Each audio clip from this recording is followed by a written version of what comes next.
जय श्री श्याम दोस्तों, कैसे हैं आप सब। दोस्तों, आज हम देवादिदेव महादेव की कथा करेंगे। आज है सोमवार का दिन।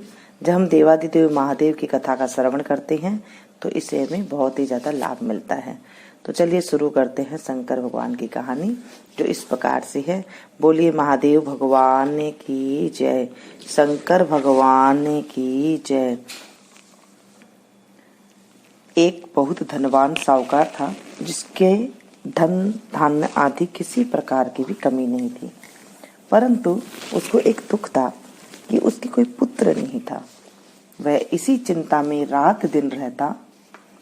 वह पुत्र की कामना के लिए प्रति सोमवार को शिव जी का व्रत और पूजन किया करता था तथा सायंकाल को शिव मंदिर में जाकर शिव जी के श्री विग्रह के सामने दीपक जलाया करता था।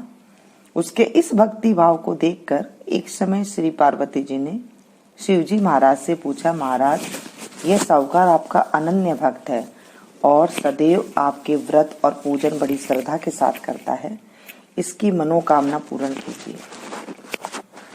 शिव जी ने कहा, हे पार्वती, यह संसार का कर्म क्षेत्र है। जैसा किसान खेत में बीज बोता है वैसा ही फल काटता है, उसी तरह इस संसार में जो जैसा कर्म करते हैं वैसा फल भोगते हैं। पार्वती जी ने अत्यंत आग्रह से कहा, महाराज, जब यह आपका अनन्य भक्त है और इसको अगर किसी प्रकार का दुख है तो उसको अवश्य दूर करना चाहिए, क्योंकि आप सदैव अपने भक्तों पर दयालु होते हैं और उनके दुखों को दूर करते हैं।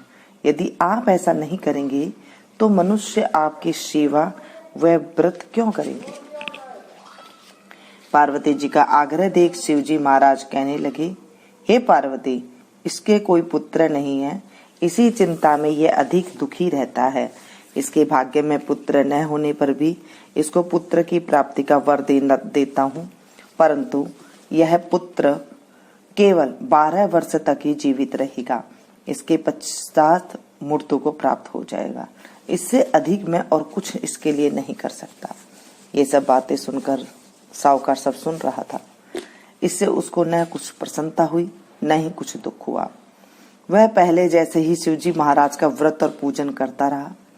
कुछ काल व्यतीत हो जाने पर साहूकार की स्त्री गर्भवती हुई और 10वें महीने उसके गर्भ से अति सुंदर पुत्र की प्राप्ति हुई। साहूकार के घर में बहुत खुशी मनाई गई, परंतु साहूकार ने उसकी केवल 12 वर्ष की आयु जान कोई अधिक प्रसन्नता प्रकट नहीं की और न ही किसी को भेद ही बताया।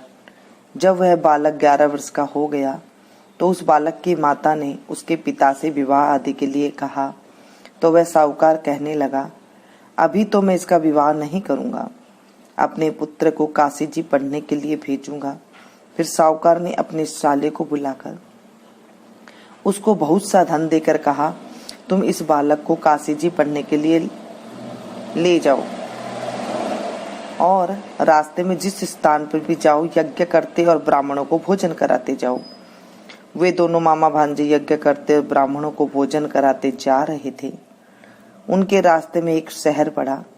उस शहर में राजा की कन्या का विवाह था और दूसरे राजे का लड़के का विवाह कराने के लिए बारात लेकर आया था। वह एक आंख से काना था। उसके पिता को इस बात की बड़ी चिंता थी कि कहीं वर को देख कन्या के माता पिता विवाह के लिए किसी प्रकार की अड़चन पैदा न कर दे। इस कारण जब उसने अति सुंदर सेठ के लड़के को देखा तो मन में विचार किया कि क्यों न दरवाजे के समय इस लड़के से ही वर का काम चलाना चाहिए।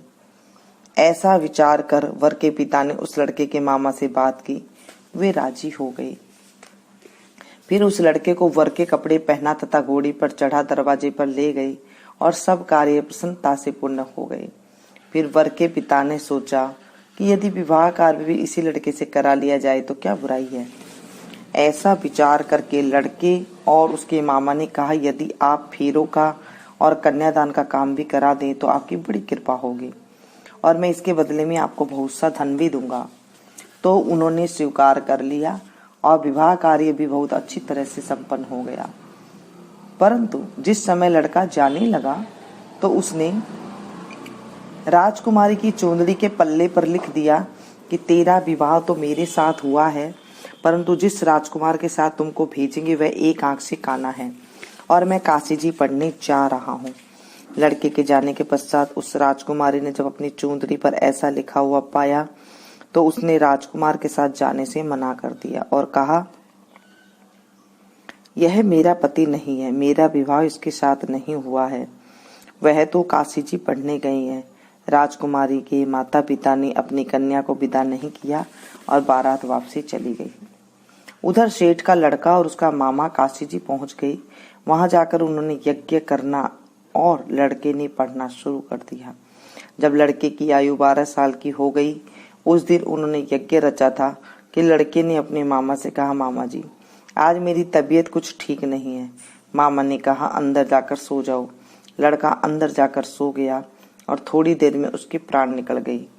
जब उसके मामा ने आकर देखा तो वह मुर्दा पड़ा था। यह देख उसको बहुत दुख हुआ और उसने सोचा कि अगर मैं अभी रोना पीटना मचा दूंगा तो यज्ञ का कार्य अधूरा रह जाएगा। ऐसा उसने जल्दी जल्दी यज्ञ का कार्य समाप्त कर ब्राह्मणों को जाने के बाद रोना पीटना आरंभ कर दिया। संयोग बस उसी समय शिव पार्वती जी उधर से जा रहे थे। तब उन्होंने जोर जोर से रोने की आवाज सुनी तो पार्वती जी ने कहने लगी, महाराज कोई दुखिया रो रहा है, इसके कष्ट को दूर कीजिए। जब शिव पार्वती जी के पास जाकर देखा तो वहां एक लड़का मुर्दा पड़ा है।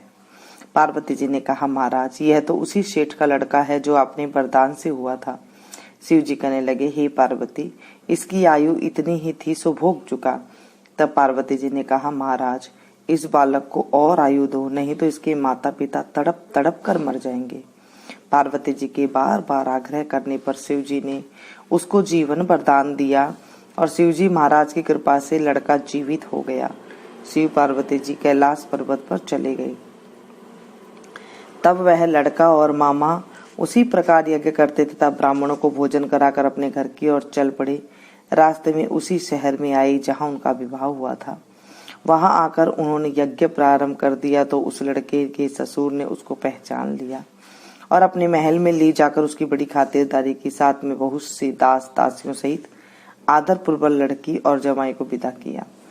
जब वह अपने शहर के निकट आए तो मामा ने कहा, मैं पहले तुम्हारे घर जाकर खबर कराता हूँ। जब उस लड़के के मामा घर पहुंचे तो लड़के के माता पिता घर की छत पर बैठे हुए थे और यह प्रण कर रखा था कि यदि हमारा पुत्र सकुशल लौट आया तो हम राजी खुशी नीचे आ जाएंगे, नहीं तो छत से गिरकर अपने प्राण खो देंगे। इतने में उस लड़के के मामा ने आकर से यह समाचार दिया कि आपका पुत्र आ चुका है, पर उनको विश्वास नहीं हुआ। तब उसके मामा ने शपथ पूर्वक कहा, आपका पुत्र अपनी पत्नी के साथ बहुत सारा धन के साथ लेकर आया है। तब सेठ ने आनंद के साथ उसका स्वागत किया और बड़ी प्रसन्नता के साथ रहने लगे। इस प्रकार से जो कोई भी सोमवार का व्रत धारण करता है अथवा इस कथा को पढ़ता है या सुनता है उसकी समस्त मनोकामनाएं पूर्ण होती है। जब बोलो शंकर भगवान की जय। दोस्तों ये थी सोमवार की कथा, भगवान भोलेनाथ की कथा। तो इसे आप इसे श्रवण कीजिए, औरों को भी इसे ज्यादा शेयर कीजिएगा। पसंद आए तो इसे लाइक जरूर कीजिएगा। कमेंट्स बॉक्स में बताइएगा जाकर के कैसी लगी आपको ये कथा। मिलती हूँ मैं एक नई वीडियो के साथ, नई अध्याय के साथ।